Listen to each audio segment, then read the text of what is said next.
اعوذ باللہ من الشیطان الرجیم، بسم اللہ الرحمن الرحیم۔ صحیح مسلم حدیث نمبر 5921۔ ابو سلمہ نے کہا کہ ابو قتادہ نے کہا، رسول اللہ صلی اللہ علیہ وسلم نے فرمایا، جس نے مجھے دیکھا اس نے سچ دیکھا۔ صحیح مسلم حدیث نمبر 5922۔ زہری کے بھتیجے نے بیان کیا اور مذکورہ دونوں حدیثوں کی اسناد کے مطابق یونس کی حدیث کی طرح روایت کی ہے۔ صحیح مسلم حدیث نمبر 5923۔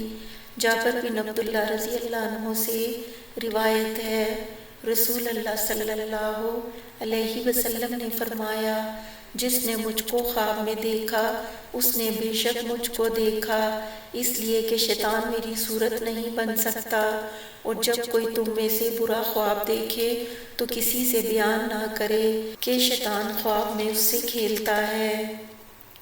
صحیح مسلم حدیث نمبر 5924۔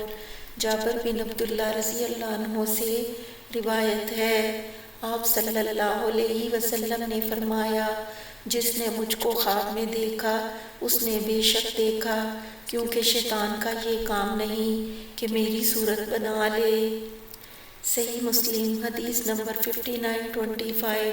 جابر رضی اللہ عنہ سے روایت ہے، رسول اللہ صلی اللہ علیہ وسلم کے پاس ایک گنوار آیا اور کہنے لگا، میں نے خواب میں دیکھا کہ میرا سر کٹ گیا ہے اور میں اس کے پیچھے جا رہا ہوں۔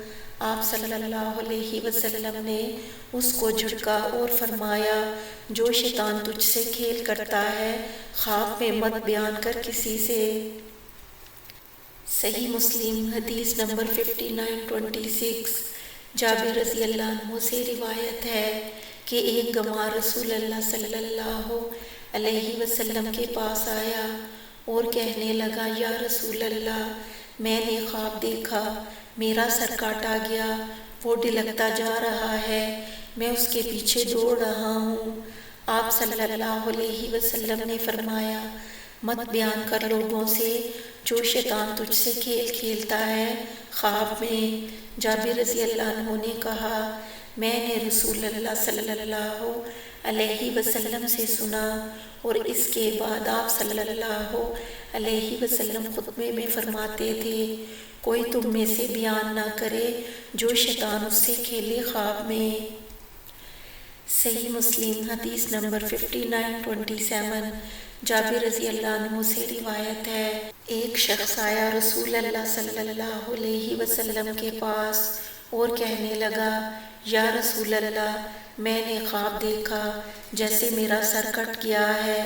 یہ سن کر آپ صلی اللہ علیہ وسلم ہنسے اور فرمایا، جب تم میں سے کسی کے ساتھ شیطان کھیل کرے خواب میں تو کسی سے ذکر نہ کرے۔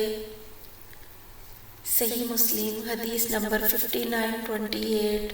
عبداللہ بن عباس رضی اللہ عنہ سے روایت ہے، ایک شخص رسول اللہ صلی اللہ علیہ وسلم کے پاس آیا اور کہنے لگا، یا رسول اللہ، میں نے رات کو خواب میں دیکھا ایک ابر کے ٹکڑے سے گھی اور شہد ٹپک رہا ہے، لوگ اس کو اپنی لبوں سے لیتے ہیں، کوئی زیادہ لیتا ہے کوئی کم، اور میں نے دیکھا آسمان سے زمین تک ایک رسی لٹکی۔ آپ صلی اللہ علیہ وسلم اس کو پکڑ کر اوپر چڑھ گئے، پھر اور ایک شخص نے تھاما، وہ بھی اوپر چڑھ گیا، پھر اور ایک شخص نے تھاما، وہ بھی چڑھ گیا، پھر اور ایک شخص نے تھاما تو وہ ٹوٹ گئی، پھر وہ جڑ گئی اور وہ بھی اوپر چلا گیا۔ یہ سن کر ابو بکر صدیق رضی اللہ عنہ نے عرض کیا، یا رسول اللہ، میرے باپ آپ پر قربان ہوں، مجھے اس کی تعبیر کہنے دیجئے۔ آپ صلی اللہ علیہ وسلم نے فرمایا، اچھا کہہ۔ ابو بکر رضی اللہ عنہ نے کہا، وہ ابر کا ٹکڑا تو اسلام ہے۔ گھی اور شہد سے قرآن کی حلاوت اور نرمی مراد ہے، اور لوگ جو زیادہ اور کم لیتے ہیں وہ بھی بعض کو بہت قرآن یاد ہے اور بعض کو کم، اور رسی جو آسمان سے زمین تک لٹکی وہ دین حق ہے جس پر آپ صلی اللہ علیہ وسلم ہیں۔ پھر اللہ آپ صلی اللہ علیہ وسلم کو اس دین پر اپنے پاس بلا لے گا۔ آپ صلی اللہ علیہ وسلم کے بعد ایک اور شخص اس کو تھامے گا۔ آپ صلی اللہ علیہ وسلم کا خلیفہ وہ بھی اسی طرح سے چڑھ جائے گا، پھر ایک اور تھامے گا اور اس کا بھی یہی حال ہوگا۔ پھر ایک شخص تھامے گا تو کچھ خلل پڑے گا، لیکن وہ آخر خلل مٹ جائے گا اور وہ بھی چڑھ جائے گا۔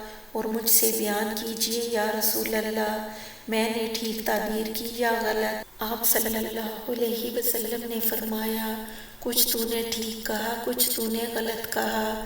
ابو بکر رضی اللہ عنہ نے عرض کیا، یا رسول اللہ، اللہ کی قسم آپ بیان کیجئے، میں نے کیا غلطی کی؟ آپ صلی اللہ علیہ وسلم نے فرمایا، قسم مت کھا۔ صحیح مسلم حدیث نمبر 5929۔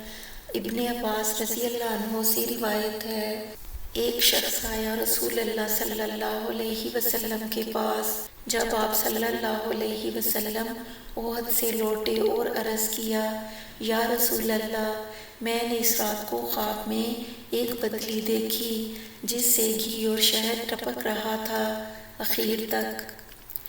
صحیح مسلم حدیث نمبر 5930۔ ترجمہ وہی ہے جو اوپر گزرا، اس میں اتنا ہے کہ سند کے بیان کرنے میں راوی نے کبھی ابن عباس کہا اور کبھی ابو ہریرہ کہا۔